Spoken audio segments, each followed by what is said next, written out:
नमस्कार दोस्तों, स्वागत है आप सभी का आपके अपने यूट्यूब चैनल रिटेल अड्डा में। चैनल पे नए हैं तो सब्सक्राइब करें, बेल आइकन को भी प्रेस करें ताकि वीडियो की नोटिफिकेशन आपको मिलती रहे।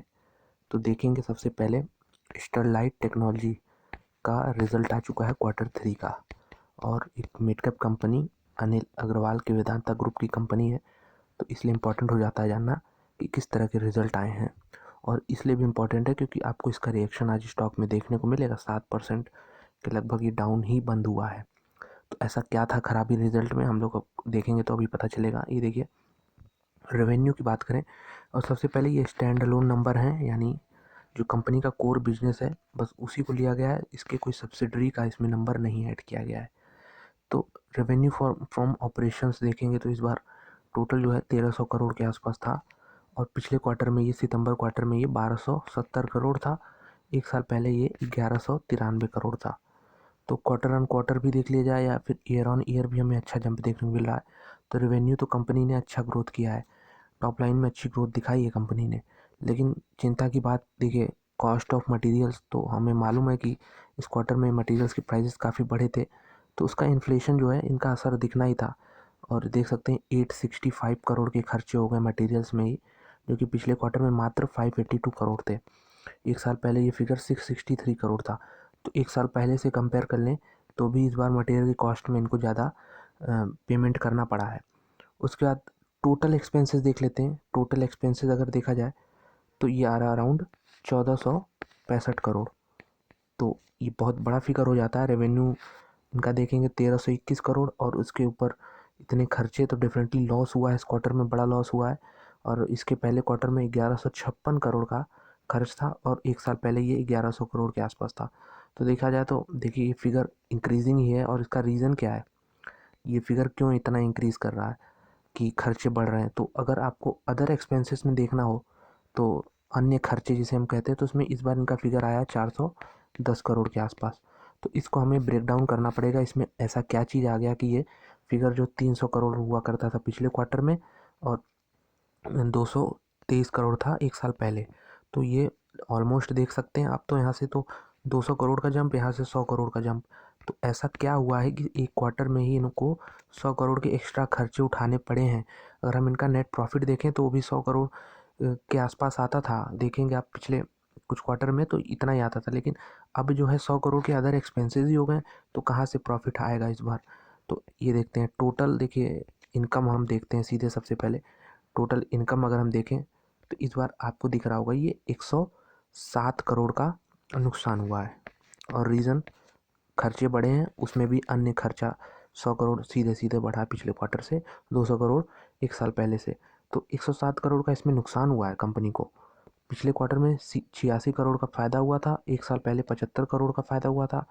तो अनएक्सपेक्टेड था, मतलब इतना तो एक्सपेक्टेशन थी कि खर्चे बढ़ेंगे, कॉस्ट ऑफ मटेरियल्स गुड्स के वो भी बढ़ेंगे, लेकिन क्या रेवेन्यू से ज़्यादा खर्चे बढ़ जाएंगे। अदर अदर इनकम तो बढ़ा नहीं उतना, लेकिन अदर जो खर्चे हैं वो बढ़ गए। तो इसकी वजह से 107 करोड़ का सीधे नुकसान देखने को मिला है, और इस पर भी कोई क्लैरिटी आई नहीं कंपनी की तरफ से कि ये चीज़ कहाँ गया है पैसा। तो इसीलिए, और इसके पहले भी काफ़ी इंसिडेंट्स रह चुके हैं वेदांता ग्रुप के साथ कि काफ़ी, मैं कहूँगा, शेडी बिजनेस है ये। और यहाँ पे कुछ क्लैरिटी मिलती नहीं जल्दी इन्वेस्टर्स को कि पैसे कब किधर चले जाएं, क्या प्रमोटर्स के ग्रुप में चले जाएं कि कहीं दूसरी जगह चले जाएं। तो वो सब देखिए लेट में हमें पता चलता है।